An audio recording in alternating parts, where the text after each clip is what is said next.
Okay, I'm going to introduce the speakers on the second motion.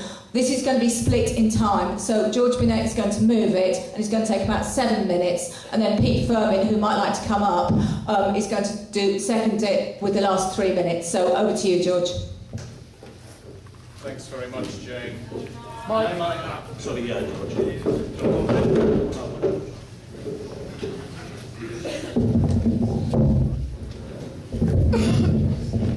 Thanks very much, Jane, and good afternoon, comrades. As Jane indicated, my name's George Binette. I'm the branch secretary of Camden Unison and chair of Camden Trades Council. Both bodies were instrumental in establishing Camden United Against the Cuts.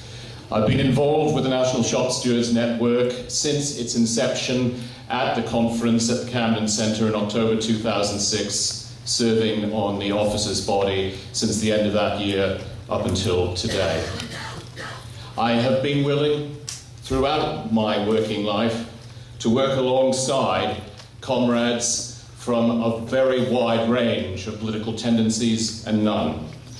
And I'm still very willing to build conferences, demonstrations, and share platforms with a wide range of people from various political tendencies. Last Saturday, I actually attended the Labour Representation Committee conference at Conway Hall, which was addressed by the FBU's General Secretary, Matt Rack. And there was much in his speech with which I agreed.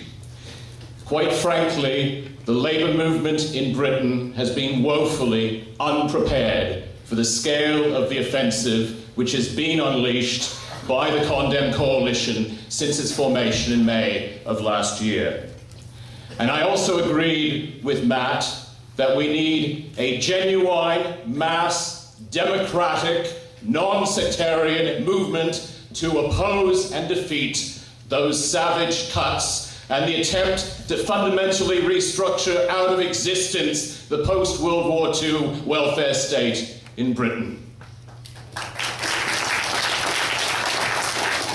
To date, however, in those months since May 2010, effective resistance has been not the rule, but the exception. There have been very few strikes like Medirest in the National Health Service. In fact, the response of my own union, by far the largest in the public sector, has been all too typically summarised by the reaction of its General Secretary, Dave Prentice, after the announcement at the end of last week of some 2,000 job losses at Labour-controlled Manchester City Council. And what was that reaction? To describe the announcement as a tragedy and to commit Unison to continue to work alongside Manchester City Council to somehow staunch the bleeding. That, comrades, is part of the reality that we face. Those of us who are militant activists in the trade unions who are building week in, week out, alongside community activists, alongside service users to resist the cuts fashioned in Whitehall and all too often implemented by Labour councillors. Let's be clear, however, in response to Linda's barnstorming speech, that there is a rewriting of history going on. And I'm not going to hark back to the 1980s and what happened in Liverpool and Lambeth.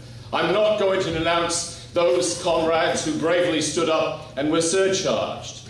But we face a situation now where the Labour movement is weaker, where the Labour Party has moved sharply to the right, and we have a generation of Labour councillors to whom the mere thought of resistance to central government diktat is alien.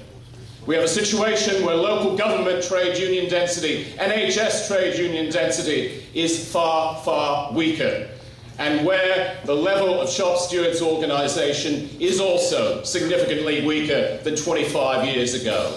Now, is that a counsel of despair? Is this defeatism? No, it is staring reality in the eyes. But in addition, we have to be honest about what the Coalition of Resistance and the Right to Work campaigns have been saying and doing. Coalition of Resistance on its website has a letter calling on Labour councillors to actually defy central government, not vote for and not implement the cuts. And I have worked alongside comrades in the Socialist Workers' Party and the Right to Work campaign in Camden and elsewhere, and they have been unequivocal in trying to put pressure on Labour councillors not to vote for and not to implement cuts such as those in this very borough, totalling some £82.5 million. We have, in the National Shop Stewards Network, a unique role to play precisely because we are the oldest organisation which has established some roots, however tenuous, within the organised working class. I think there is actually a shared position of no cuts, but it's also the case we have yet to establish the basis for industrial resistance to those cuts. We have an obligation as a Shop Stewards Network to take the argument, if we feel there is an argument, into the coalition, into the Right to Work campaign, to actually be working jointly to establish a single national anti-cuts movement which is genuine, which is mass, which is democratic, and which is committed to all sorts of industrial resistance, as well as supporting those service users who go into occupation to defend their nurseries, their libraries, their day resource centres for vulnerable older people. It is a situation, in my view, where comrades from the Socialist Party need to hear this plea. We, all of us in this room, have a profound obligation to the working class, organised and unorganised in this country, to take a united stand.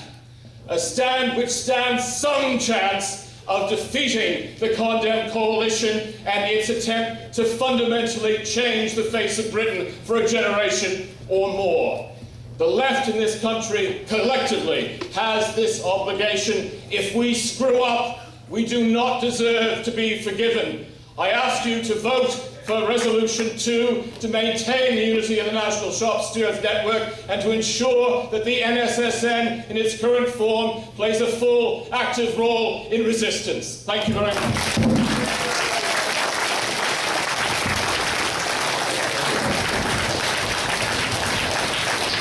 Thanks, Chair.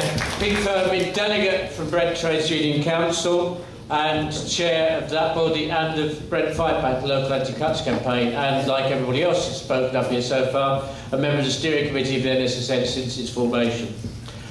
For comrades who doubt the scale of the attacks we're facing, I would ask them to think about the fact that just over a week ago, the government got through Parliament its third reading of its bill to sell off Royal Mail. That's its third and final reading. That is now law. They're just looking for something to buy it.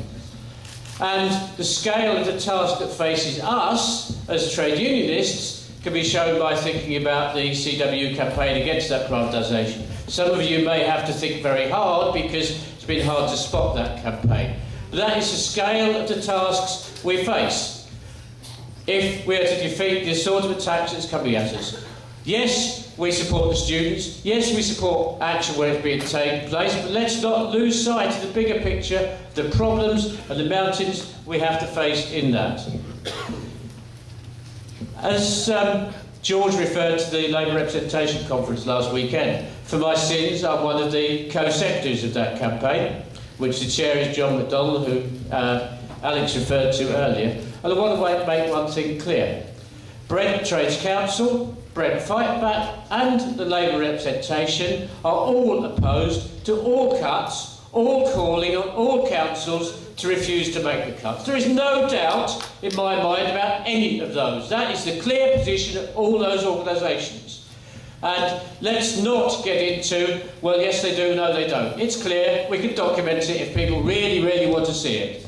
But also common to those organisations is that we want all the anti-cuts campaigns to work together. We don't need yet another anti-cuts campaign. We need the cooperation and we need to move, as George said, towards one united, democratic anti-cuts campaign. Dividing us has always weakened us, and it will weaken us this. That doesn't mean there's no role for the NSSN. It doesn't mean it doesn't have a specific role in terms of mobilising trade unions, supporting industrial action, but as part of that wider movement, not a new, further campaign.